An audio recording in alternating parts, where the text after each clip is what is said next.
Kana keessa sunsuma dinagdeeti, sunsuma siyaasaati, sunsuma hawaasummaati. Kanammoo kan walitti hidhamu saayinsii fi teekinooloojiidha. Jaarmee miti mootummaadha moo eenyuun soso'a eenyudhaan yookaan uffanni godhama. Dhaabbanni guddina hawaasa Oromiyaa kun waggaa 4 irraa akka lakkoofsa biyya keenyaatti bara 2014 keessa kan ijaarame.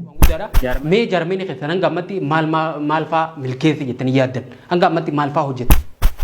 Akkuma beekamu dhaabbanni keenya wooma 3 qaba.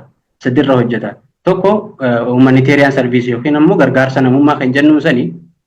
Inni lammaffaa ammoo human right qaba, mirga namummaa irra qaba.